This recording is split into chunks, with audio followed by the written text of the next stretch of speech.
Bill Wilson was born in East Dorset, Vermont on November 26, 1895 at his parents' home and business. When Bill was just 11, both of his parents abandoned him. His father, Gilman, never returned home from a business trip, and his mother, Emily Griff, left to study medicine and managed to become one of the first women to receive a degree from Harvard. Luckily, her parents, Bea and Ella, stepped up and raised them and his sister, Dorothy. They showered their grandchildren with so much love, and Bill blossomed into a young and capable man. He taught himself how to play the violin, took an interest in literature, and loved to accept a challenge. As Bill entered high school, his confidence grew. He became captain of the football team and even emerged as a senior class president. He fell in love with Bertha Bamford, the prettiest, brightest girl in school. Their relationship came to an end though, when she sadly died when complications emerged during a surgery to remove a tumor, and Bill was left devastated and at the age of 17 fell into depression.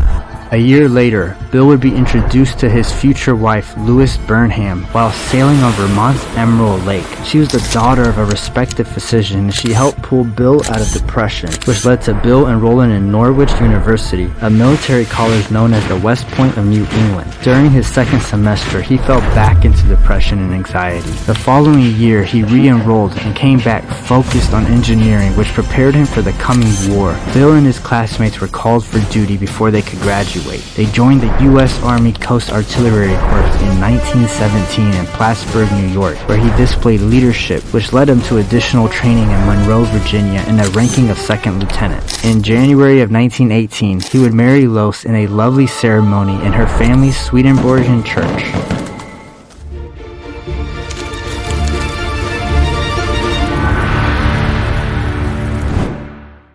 While waiting to be deployed to France for World War II, Bill began to drink socially. Young officers are often invited out to dinners and parties. The first time he drank, it had little to no effect. It was a simple glass of beer. At another party, Bill drank a Bronx cocktail, which at the time was a popular drink only behind the martini and the Manhattan. Drinking liberated his social anxiety and cured him of his awkward shyness. Bill wrote, "I found the elixir of life. Even that first evening, I got thoroughly drunk, and within the next time or two, I passed out completely. But as everyone drank hard, not too much was made of it." Even though he did not experience heavy fighting in the war, he did distinguish himself in service. Upon Bill's return to Brooklyn, he began to work for a surety company while taking night classes at Brooklyn Law School. But Bill's drinking prevented him from finishing. He instead found work on Wall Street and became modestly successful by providing critical information about businesses to brokerage houses. He began to drink more and more, but the companies he partnered with didn't mind because the information he was providing was making them money.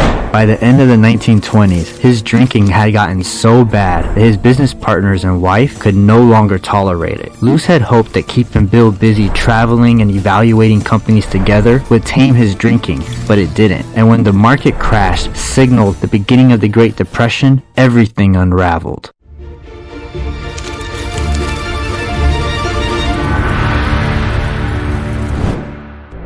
At the start of the Great Depression, Bill and Lois could no longer afford their New York apartment, so they moved back to her childhood home. Here, Bill descended into the depths of alcoholism, and by 1933, he found himself being admitted to the Charles B. Town Hospital for drug and alcohol addiction. Here, he was treated by Dr. Silkworth, who formulated a theory that alcoholism was a matter of physical and mental control.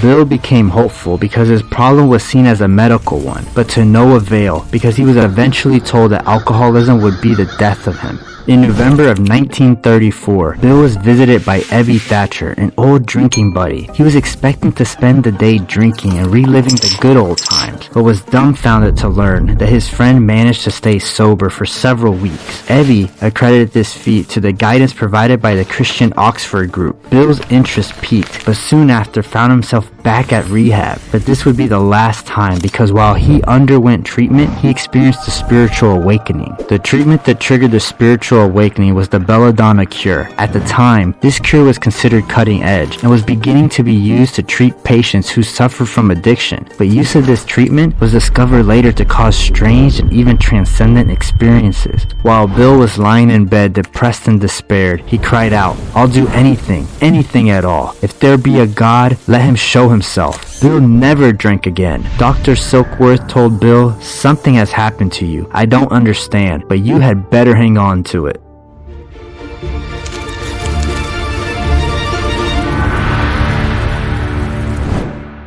Bill then joined the Oxford group and went on attempting to help other alcoholics, but the only person he was able to keep sober was himself. Growing increasingly frustrated, he was tempted to drink, but realized that the only way for him to remain sober was to fight the good fight and never quit on helping other alcoholics. So he opened the phone book, found the church directory section, and began calling pastors. He would eventually talk to Reverend Walter Tux, who put Bill in touch with Henrietta, who was praying for a struggling alcoholic named Dr. Bob Smith, a surgeon from Akron, Ohio. Bob initially rejected the idea of meeting Bill, but was persuaded by his wife, Ann Smith. In Bob's mind, this meeting would last no longer than 15 minutes, but 5 hours later, it would become clear that this was the beginning of a lifelong friendship. Besides one relapse early on, Bob became the first person that Bill helped get sober. The two developed the 12-step program that formed the basis of what came to be known as Alcohol Anonymous.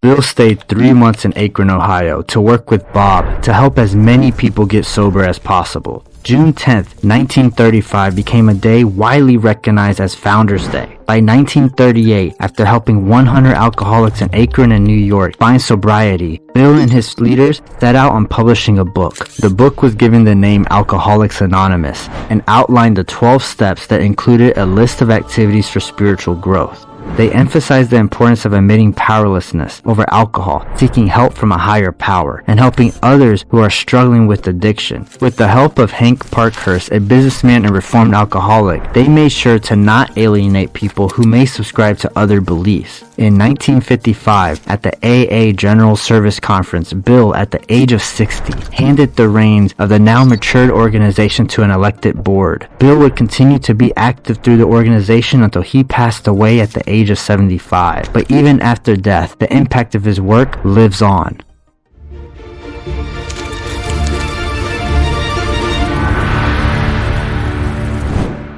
So how effective is AA?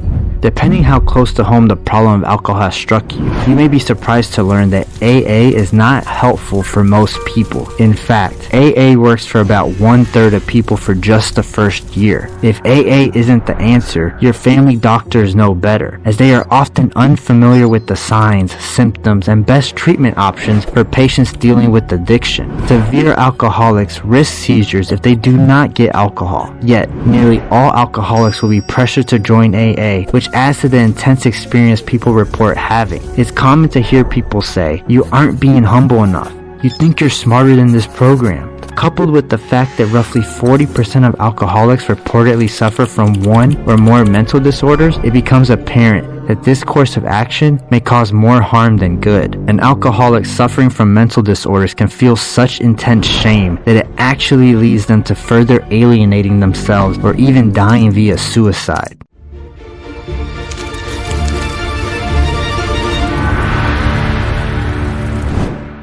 New science is revealing that alcoholics have fewer dopamine receptors, which leads them to be more perceptible to self-medicate. The amount of dopamine receptors you are born with is largely determined by your parents and grandparents. These receptors are part of the brain's reward circuitry, so when we experience something pleasant, our brains are flooded with the neurotransmitter called dopamine, which travels through the reward center and extends to the prefrontal cortex, the part of the brain responsible for decision making. This makes it very possible that if you were born with fewer dopamine receptors, you are more prone to becoming addicted to the thing that triggers your internal reward system the most. Another thing to consider is the human brain is very malleable, for better or for worse. Say you perform a task 1,000 times on the computer, nothing internally changes about about the computer. It will simply do what you command it to do.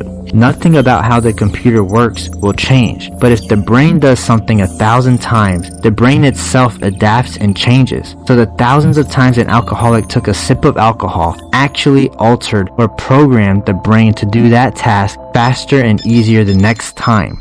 If you really enjoyed this video, you're going to love our channel. So make sure to subscribe, and I guarantee you'll love either one of these videos right here. The preview to one of them is playing below the thumbnail, and I'll see you over there. Stay free. To know Mike Tyson's story is to know the story of greatness and failure. To make it to the top of the world only to be pulled back down by your inner demons. His life is filled with cautionary tales of achieving meteoric success too fast, too young. This is the story of how Iron Mike became the baddest man on the planet. Mike Tyson was fascinated with ancient conquerors. You name the conqueror,